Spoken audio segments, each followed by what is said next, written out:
지끈지끈 아픈 두통.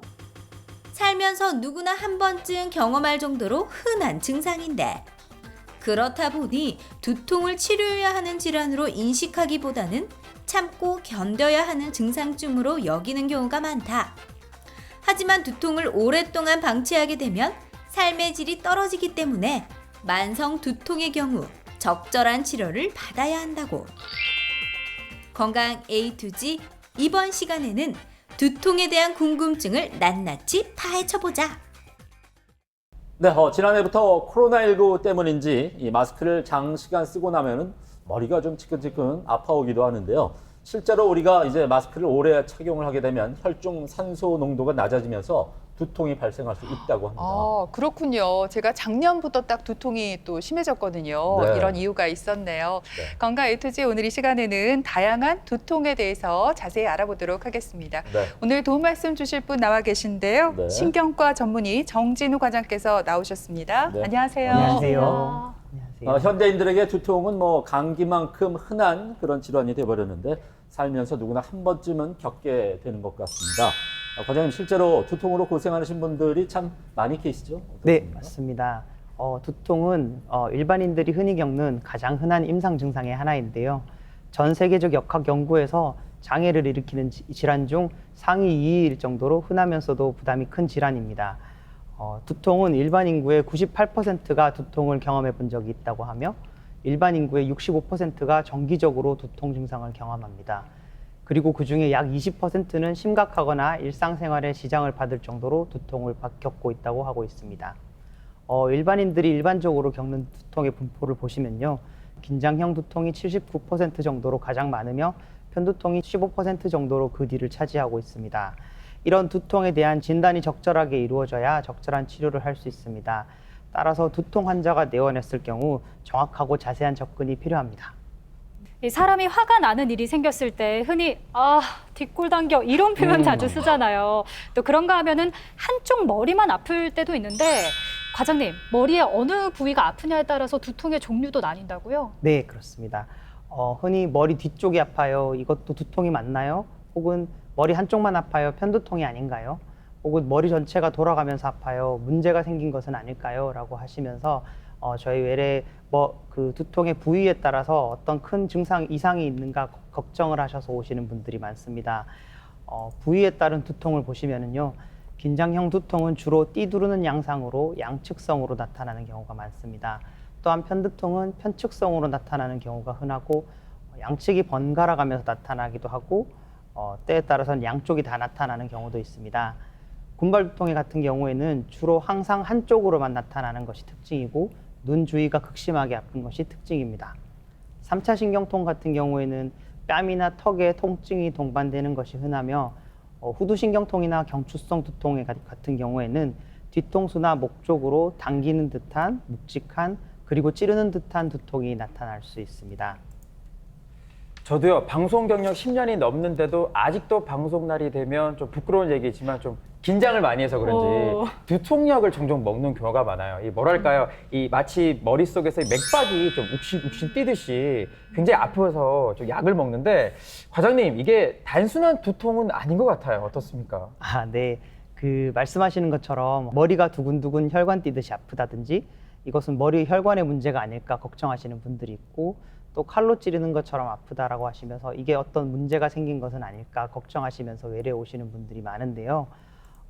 두통은 양상에 따라 또 나눠볼 수 있습니다.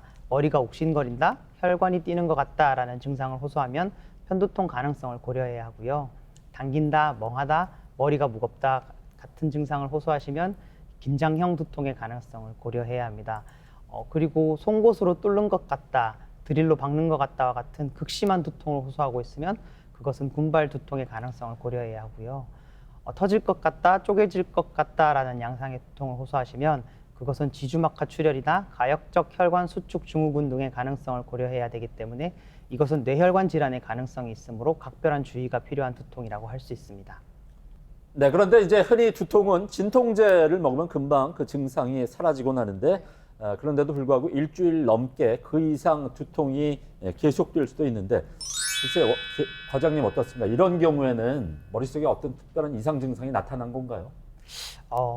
그 두통이 일주일 이상 지속되거나 한 달 이상 지속된다고 또 이게 걱정이 돼서 병원에 오시는 분들이 많으신데요.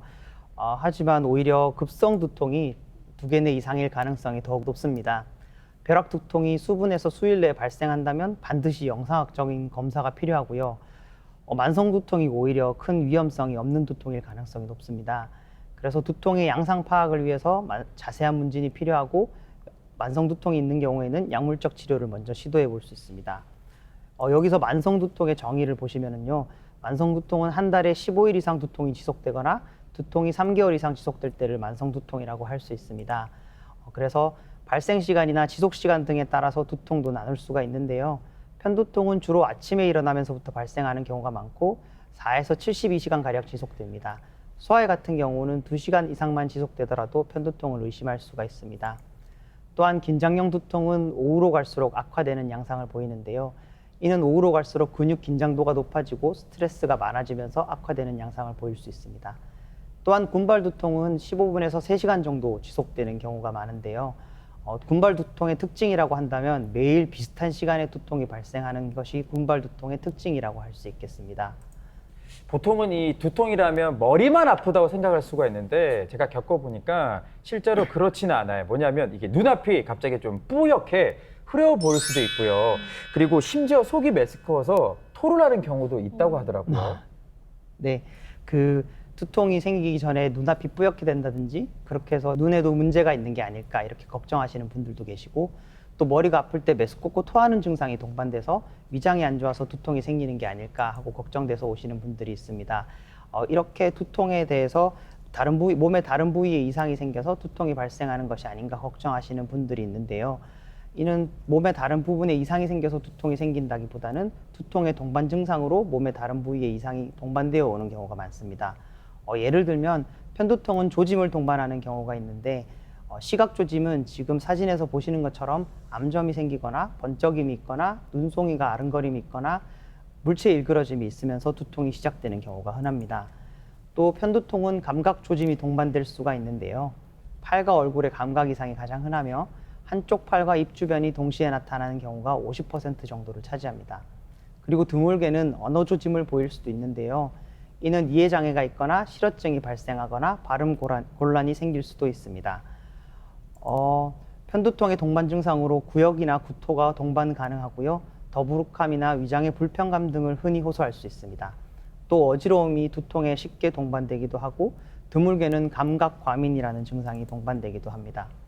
또한 군발 두통이나 3차 자율신경 두통 같은 경우에는 자율신경 증상이 나타날 수 있는데요. 예를 들면 충혈이 되거나 눈꺼풀 부종이나 처짐이 있거나 눈물, 콧물, 코막힘, 안면 홍조 등이 발생할 수 있습니다. 때에 따라서는 두통의 위험 신호가 있는 경우도 있는데요.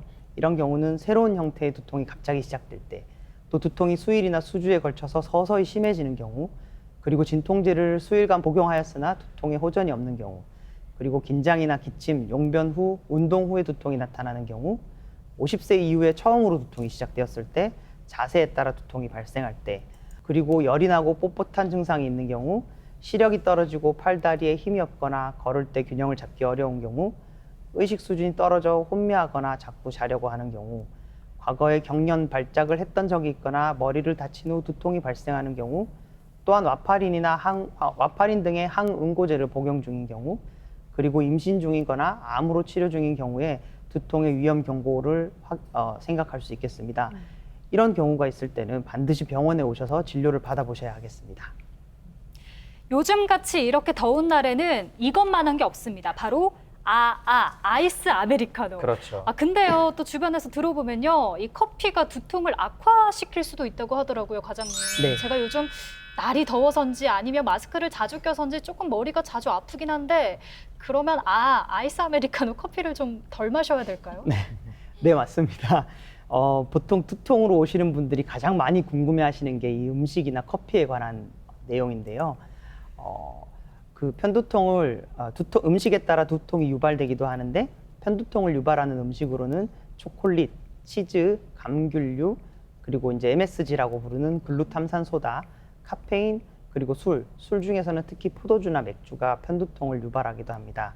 그래서 편두통이 있으신 분들은 이런 음식을 피하시는 게 좋고요. 그리고 편두통과 식습과는 밀접한 연관이 있습니다. 금식은 편두통의 흔한 요인으로 보고되고 있고, 그래서 저녁 간식을 먹는 환자가 그렇지 않은 환자에 비해서 40% 정도 두통 빈도가 낮았다는 연구가 있습니다. 또한 저지방식이가 두통의 빈도, 기간, 강도를 감소시킨다는 보고도 있어서 이런 연구 결과에 따라서 편두통이 있으신 분들은 소량씩 자주 저지방식이를 섭취하는 것이 좋을 것으로 생각됩니다. 또 커피를 즐기시는 분들이 많은데요. 카페인은 중추신경에 작용하여 각성과 혈관 수축에 효과가 있어서 뇌혈관이 수축될 때는 오히려 두통의 감소 효과가 있습니다. 그래서 두통약 중에는 카페인이 포함된 두통약도 있는데요. 하지만 수축된 혈관이 다시 확장하면서 두통이 발생하기 때문에 편두통이 있으신 분들은 카페인 섭취를 하지 않는 것이 좋겠습니다. 네, 네. 커피라든지 초콜릿 다 좋아하는 음식일 텐데 편두통을 네. 유발할 수 있다고 하니까 네. 조금씩 좀 조절을 하셔야 할 것 같습니다. 그렇습니다. 요즘 워낙 또 날이 덥다 보니까 네. 밤에 잠이 잘 안 오는 경우 있잖아요. 그렇죠. 저도 요즘 잠이 안 와서 걱정인데 네. 과장님 이렇게 밤에 잠을 잘 못 자도 두통을 일으킬 수가 있습니까? 네, 그렇습니다. 두통으로 외래에 오시는 분들이 밤에 잠을 잘 여쭤보면 밤에 잠이 잘 들지 않는다고 호소하시는 분들이 많은데요. 이렇듯 두통과 수면은 밀접한 연관이 있습니다. 수면 장애가 있는 경우에는 두통의 빈도가 4배 정도 증가하는 것으로 알려져 있고요. 또 만성 두통이 있는 환자의 경우에는 평균 수면 시간이 짧아지고 수면 중 깨면 다시 잠드는 시간이 많이 걸린다고 합니다. 드라마를 보면요, 회장님들이 네가 이렇게 뒷목을 갑자기 잡는 경우가 되게 많아요. 잘하는데요? 예, 열 받아서 이제 혈압이 올라서 이런 경우가 있는데 과장님 실제로 이 혈압과 두통 어떤 연관이 있을까요? 네, 또 외래를 보다 보면 두통이 생겼을 때 혈압이 높아진다고 하면서 오시는 분들이 많은데요. 또 실제로 그때 혈압을 재보면 혈압이 높아져 있는 경우도 많이 볼 수 있습니다. 두통이 생기면 두통 때문에 교감신경이 자극이 되고요. 그로 인해서 혈압이 상승되는 경우가 많습니다. 하지만 수축기 혈압이 200 정도 올라가는 정도로 심한 혈압이 상승된다면 그것으로 인해서 두통이 발생할 수도 있고, 이것은 두통의 위험 경고가 되기 때문에 주의가 필요합니다. 하지만 대부분 혈압 때문에 두통이 발생하는 것은 아니며 두통 때문에 혈압이 올라가는 경우가 많습니다. 네, 이렇게 두통과 혈압의 상관관계까지 한번 알아봤습니다. 자, 그럼 계속해서 오해와 진실을 통해서 두통약에 대한 궁금증을 알기 쉽게 풀어보겠습니다.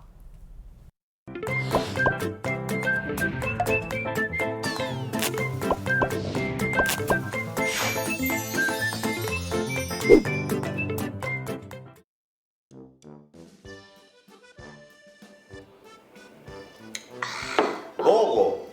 또 두통약 먹었나? 아이고 참. 두통약 그렇게 자주 먹으면 안 된다니까. 내성 생긴다니까. 아 그럼 어떡하는데? 머리가 아파 죽겠는데. 아이고 참. 언니 그 두통약이 내가 듣기로는 일주일에 몇 번 이상은 먹으면 안 된다던데 그게 내성 생겨서 아무튼 안 좋대요. 아 머리가 아프니까 두통약 안 먹으면 버틸 수가 없어요. 자기는 성격이 너무 예민해서 그런다. 예민하기는. 참 진짜.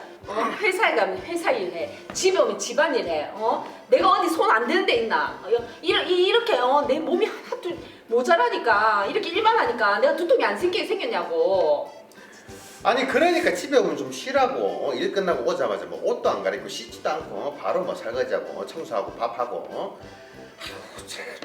혼자 아주 그냥 완벽하게 다 하려고 하니까 그러니까 문제가 생기는 거야. 아니 그러니까요. 수건 하나를 해도 꼭 내가 기면 마음에 안 든다고 다 시키려고. 참. 그러니까 언니 좀 내려놔요. 우리가 집안일 도와주잖아. 언니가 다 하려고 하니까 그렇게 두통이 생기는 거예요. 그렇지 맞아. 말 잘한다. 그만 좀 내려놔요. 그렇지 내려놔. 하나를 해도 제대로 해야지. 이게 성격이 풀리는 성격이잖아요. 좀 내려놔요. 내려놔. 그래 내려놔라. 자기 그 두통 달고 사는 게 완벽주의자. 그 성격 때문에 그런 거다. 아 그냥 좀 대충 그냥 흘러가는 대로 좀 하면 되지. 뭘 그리 자꾸. 자기야. 왜? 이 상황을 봐라. 내라도 좀 완벽하게 해야지. 나도 대충 살아봐라. 이 집안 꼴이 어떻게 되겠노? 완전 엉망진창 안 되겠나? 다 대충 살고 있는데 내라도 일 완벽해야지 이 집안이 돌아가는 거다. 아이고, 예. 고마운 줄 알아라. 예. 아이고 참. 우리가 해도 깨끗하지 않나? 깨끗하지. 그냥 자기 마음에 안 드는 거. 그렇지. 머리야.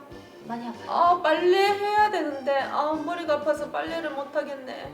이카면 잠도 안 올 거고 그러면 두통이 더 심해질 거고 이를 어쩌면 좋겠네. 빨래를 어떻게 하면 좋겠나. 어머머머머, 빨래를 돌리려니까 언니가 마음에 안 들어하니까 어떻게 할 수가 머리야. 그러니까 아휴 자기야, 왜? 내처럼 이렇게 완벽해야지 집안이 그래도 살아가고 있는 거다. 자기 두 사람처럼 대충 해봐라. 이 집안이 꼴이 어떻게 되겠노? 머리야. 또 생각하니까 또 머리 아프네. 야, 이 두통약 하나 해가지고는 안 되네. 하나 더 먹어야 되겠다. 물 좀 더. 안 돼요. 내성 생겨요. 안 돼, 내성 생긴다. 내성 먹으면 진짜 머리 계속 아파 죽겠는데 지금 하나 먹어도 지금 아무 효과가 없잖아. 빨리 물이랑 좀 떠온나. 아니 먹어도 아프다니까. 그게 내성 벌써 생긴 거잖아. 한 달로 안 된다니까.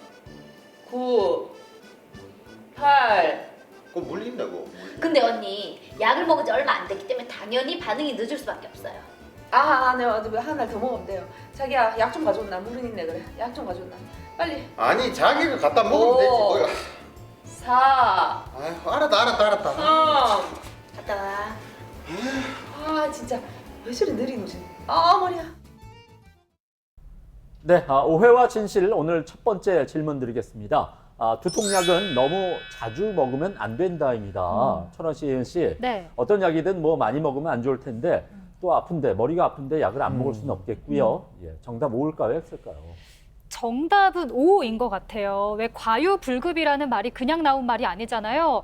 그러니까 어느 정도 먹으면 괜찮지만 이걸 또 너무 자주 먹게 되면 나중에는 한 알만 먹어도 괜찮던 게 한 알만 먹어도 증상이 나아지지 않을 수가 있어요. 저는 정답 O 같아요. 예은 씨야말로 진짜 과유불급. 너무 제가요? 지나쳤어요. X. 머리가 아프면요. 진짜 일상생활이 마비돼요. 엄청 날카로워지거든요. 차라리 좀 자주 먹더라도 빨리 약을 먹어서 두통을 가라앉히는 게 맞죠. 과장님, X 아닙니까? 어려운데요? 네. 이번에는 예은 씨 말이 정답입니다. 정말요? 네. 오. 두통약을 많이 먹으면 내성이 생기지 않나라고 질문을 하시는 분들이 많습니다. 말씀하신 대로 약을 많이 복용하면 이제 내성이 발생할 수 있고요. 한 달에 10회에서 15회 이상 두통약을 복용하면 이것은 내성이 생기는 것으로 알려져 있습니다. 그래서 이런 경우에는 다른 치료를 고려해 보아야 하고요. 또 약을 많이 드시게 되면 약물 과용 두통이 발생할 수 있습니다. 이럴 때는 두통약을 중단하는 것이 첫 번째 치료일 수 있습니다. 그렇군요. 두통약을 많이 먹으면 내성이 네. 생길 수도 있고 약물 과용 두통으로 이어질 수도 있는 만큼 주의가 필요할 것 같습니다. 그렇습니다. 계속해서 오해와 진실을 통해서 네. 두통약에 관한 궁금증을 속 시원하게 해결해 보도록 하겠습니다. 네. 요즘 세상이 난리다 해봐라. 아직도 갑질이 있네. 아이고 참. 나 요새 갑질. 아이고 이 다 신고해야 되는 거야 이거. 내 말이 갑질이 말이 되나? 이 갑질하는 것들 이거 다 잡혀 들어가야 돼 이거. 내 말이. 아이, 에이 진짜. 왜? 자기 왜 또 머리 아프나?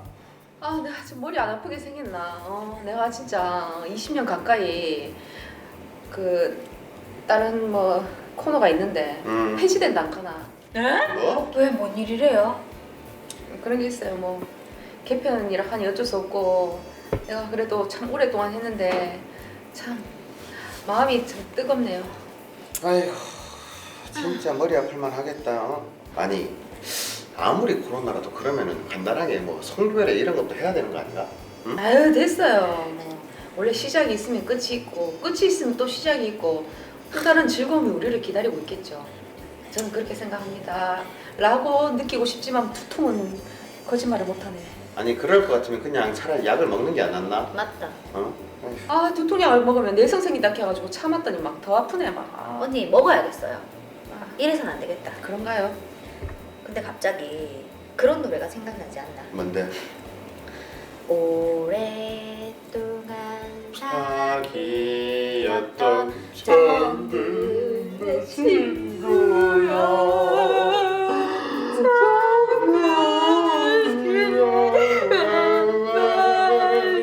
아이고 나 두통 도네. 아이고 두통 도와.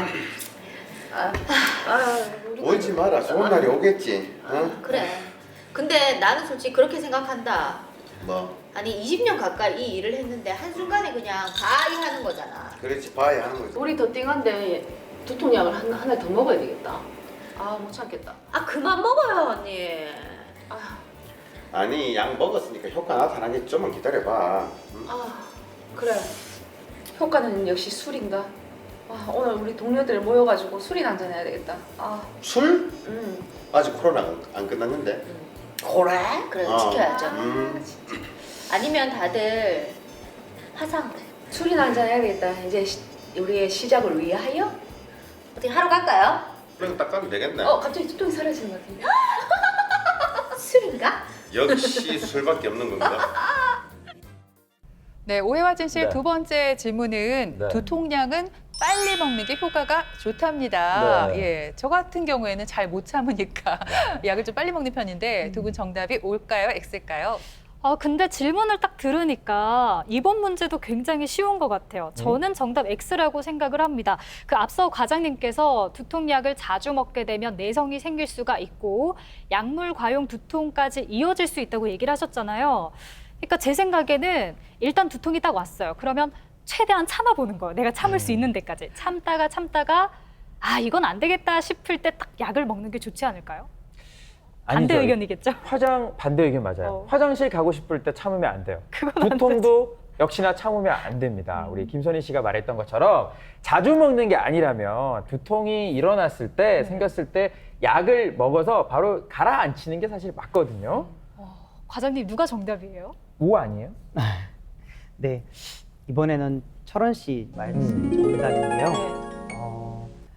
이제 보통은 이렇게 이제 두통이 생기면 그 두통의 약에 대해서 내성을 걱정하기 때문에 참다 약을 드시는 분들이 훨씬 많습니다.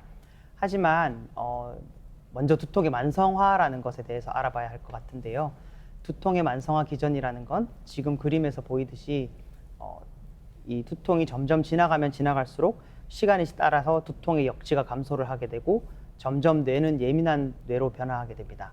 그래서 이전에는 아주 많은 자극이 있어도 두통의 역치를 넘지 않기 때문에 두통이 유발이 되지 않지만 점점 그 역치가 낮아지게 되면서 조그만 유발인자가 있더라도 두통으로 발전하게 됩니다. 이걸 두통의 만성화라고 하는데요. 이 두통의 만성화를 일으킬 수 있는 원인은 여러 가지가 있습니다.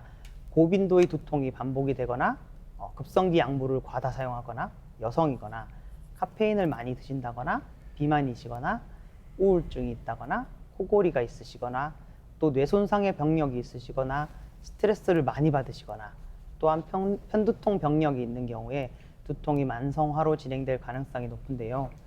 이 중에서 고빈도의 두통이 반복되는 것에 주의해 봐야 할 텐데요. 말씀드렸듯이 고빈도의 두통이 반복된다면 만성화가 진행되기 때문에 고빈도의 두통이 생기기 전에 미리부터 적절한 약제로 적극적인 치료를 해서 이 고빈도의 두통이 반복되는 것을 막는다면 만성화로 가는 것을 막을 수 있겠습니다. 네, 그러니까 두통약을 이왕 먹을 거라면 빠른 시간 내에 복용을 해서 증상이 더 심해지는 것을 막아야 될 것 같습니다. 자, 그런가 하면은 두통이 있다고 해서 무조건 과장님, 뭐 CT라든가 MRI 이런 걸 다 찍는 건 아니겠죠? 네, 맞습니다. 이제 두통으로 병원에 오시면 흔히 CT나 MRI를 권하게 되는 경우가 많은데요. 혹은 이제 CT나 MRI를 찍고 싶어서 병원에 내원하시는 환자분들도 있으십니다. 어떤 MRI를 이용한 한 연구 결과를 보시면 평균 20.5세가 되는 젊은 연령군에서 MRI를 찍어서 비교를 해봤을 때 94.2%에서는 정상 소견을 보였으며 나머지 경우에서 이상 소견을 발견할 수 있었습니다. 또한 평균 63세가 되는 고령군의 경우에서 86.4%가 정상 소견을 보이고 나머지가 이상 소견을 보였습니다. 이렇듯 거의 대부분의 경우에서 높은 빈도로 정상 소견을 보이기 때문에 반드시 CT나 MRI를 찍는 것이 답은 아니라고 할 수 있겠습니다. 하지만 낮은 확률이라도 이상한 병이 생겼을 가능성이 있고 이는 전혀 증상이 나타나지 않을 수도 있기 때문에 이런 CT나 MRI를 찍을 때는 의사와 충분한 상의를 통해서 검사의 여부를 결정하는 것이 좋겠습니다. 또 마지막으로 두통 예방 수칙에 대해서 말씀을 드리겠습니다. 이게 항상 의사들이 하는 얘기인데요. 규칙적인 생활을 하고 또 규칙적인 운동을 하고 또 커피나 술 등은 제한을 하시는 것이 좋고 또 충분한 수분을 섭취하고 충분한 수면을 하는 것이 두통을 예방할 수 있는 수칙이 될 것입니다. 그래서 이 정도만 잘 지켜주신다고 해도 생각보다 많은 빈도로 두통을 예방할 수 있을 것입니다.